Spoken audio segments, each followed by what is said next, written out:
Los vuelvo a saludar en esta hermosa mañana donde a veces sale el sol y donde a veces se oculta. Yo me vine aquí a Rivera y Boulevard, Boulevard Artigas claramente, al encuentro de Benjamín Liberov, quien fue viceministro de la cartera de turismo, pero en la actualidad es suplente del senador Mario Vergara, para consultarle y para preguntarle, bueno, en el espectro político, ¿qué pasa con los favores? ¿Qué sucede? ¿Existe ese trasiego de favores? Así que bueno, Benjamín, gracias por recibirnos en esta mañana. Bueno, ¿qué opina usted acerca de la consigna del día? ¿Es de hacer favores? ¿Los favores se pagan? ¿Por qué uno haría un favor? Buenos días, en primer lugar, a Estudio y a la audiencia. Uno como ser humano siempre convive con otros. Por lo tanto, el hacer un favor es algo que normalmente hacemos, corrientemente. El tema es qué es lo que esperamos que venga atrás. Entonces, normalmente no deberíamos esperar nada, francamente, porque eso degrada la relación humana. Del punto de vista político, yo tuve alguna experiencia hace ya más de 30 años donde venía gente a verme cuando estaba en la División Turismo de Montevideo, que traía una tarjeta que le habían dado un director anterior para ser cabezudo de carnaval. O sea que hasta en esas cosas efectivamente se traficaba y eso todavía a veces existe. Ahora, del punto de vista de la relación humana es así. ¿Quién no ha prestado un kilo de yerba o una cebadura o agua mineral en estos momentos? Y no necesariamente tiene que haber nada atrás, al contrario. Cuando lo hay es cuando entramos en algunas cosas que desgraciadamente por estos días hemos estado discutiendo bastante.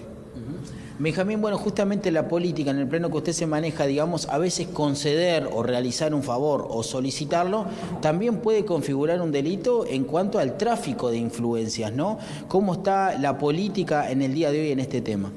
Bueno, yo he aclarado muchas veces que eso existe, es una realidad, nadie está vacunado contra eso de por vida y efectivamente lo que hay que buscar son las formas en que se estructuran las relaciones. En el mundo, por ejemplo, el lobby no es una mala palabra per se. Existen y existen los lobistas. Ahora, si eso lo que representa es efectivamente un deterioro de lo que es la relación de la política con la sociedad, entonces eso es lo que no camina o no debe ser. De hecho, muchas veces a uno lo llaman por teléfono cuando está en la política porque puede tener un problema un vecino con una luz y esto. Bueno, resolver alguna de esas cosas o habilitar esa información me parece normal.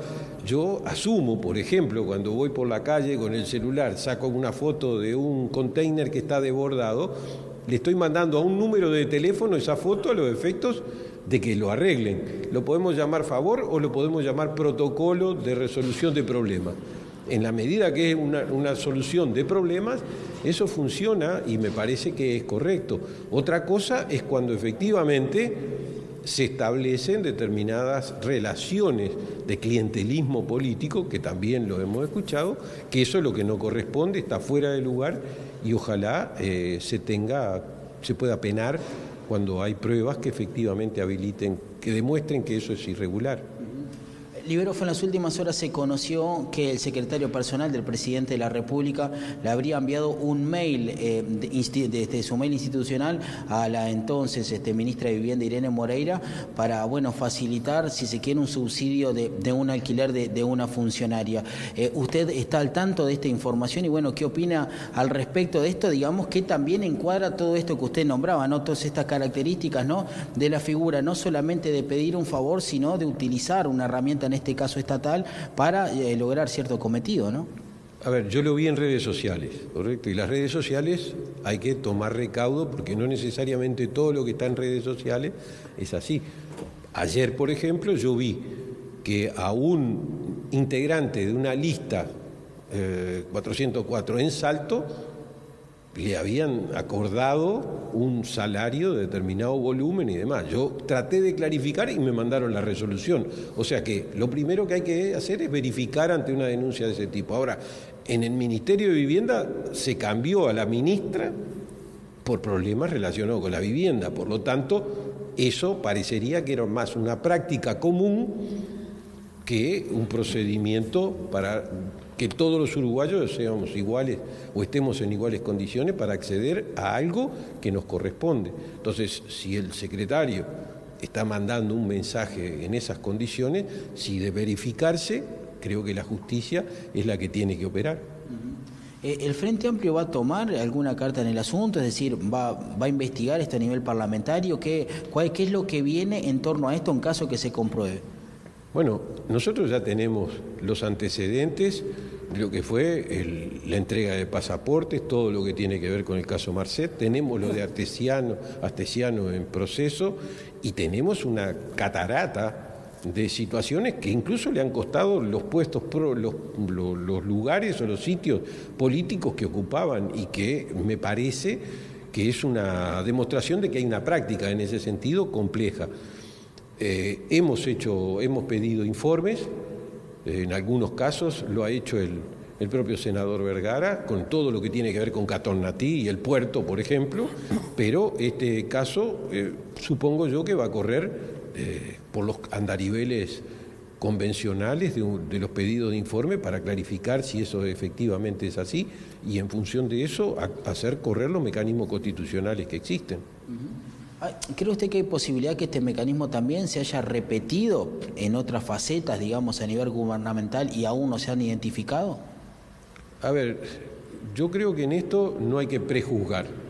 Cuando aparecen y hay que analizar, estudiar la situación y ver cómo fue.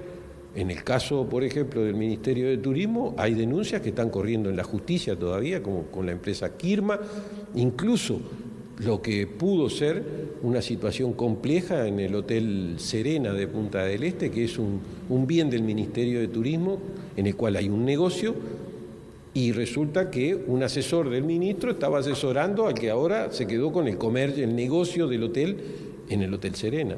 Entonces, ¿Cómo sería eso? ¿Se anima a reiterármelo? ¿Había alguien asesorando al ministro que ahora trabaja para la empresa que está haciendo usufructo de ese bien que es del ministerio? ¿Entendí bien?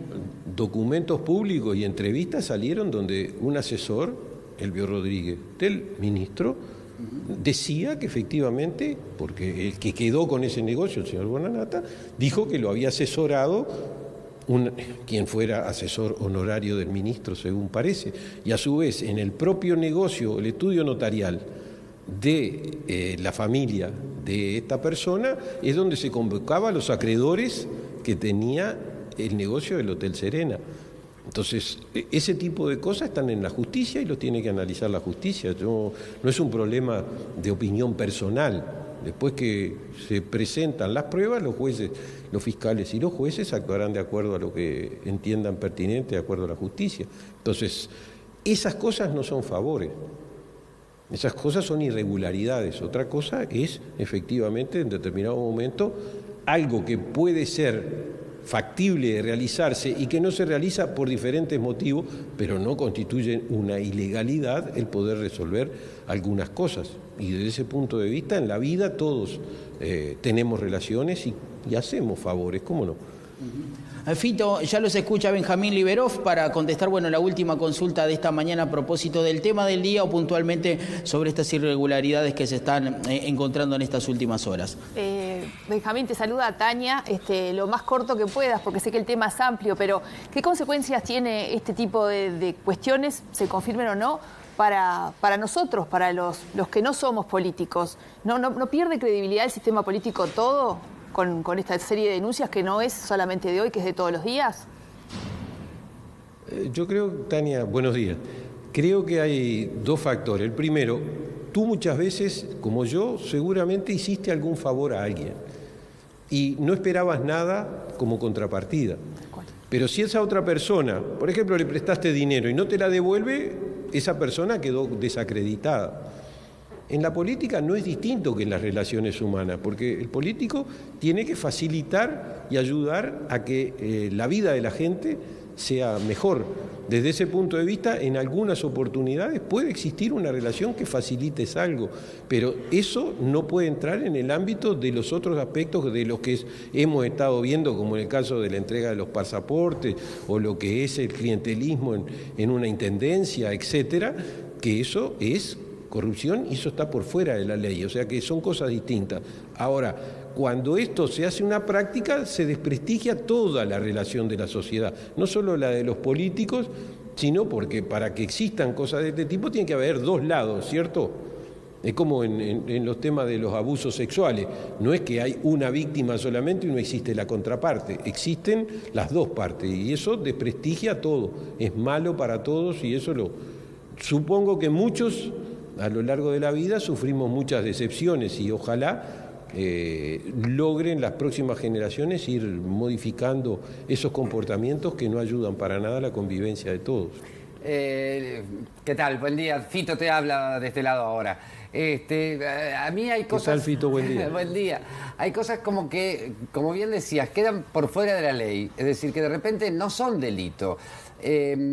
Pero, por ejemplo, que una empresa apoye a determinado candidato y ese candidato después tome una postura muy favorable para esa empresa, uno lo ve de afuera, lo ve como favores. O, por ejemplo, como el intendente de Colonia con las pasantías. Pero eso es delito, Fito. ¿Es delito? Pero Fito, eso es delito. O sea, lo que tú dices es, una cosa es que alguien pueda apoyar a un candidato porque entiende que es afín a él.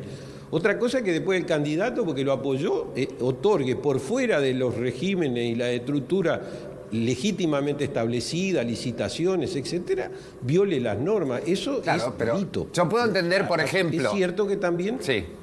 No, pero cuando pasó el tema de la tabacalera, por ejemplo, con las marcas de cigarrillos y todo eso, yo puedo entender que era un favor que le estaba devolviendo el gobierno a los empresarios tabacaleros, porque iba contra toda nuestra política, por ejemplo, antitabaco, todo lo que se había evolucionado. Bueno, pero fíjate, te voy a contar una anécdota que pasó justamente con relación a ese tema una vez.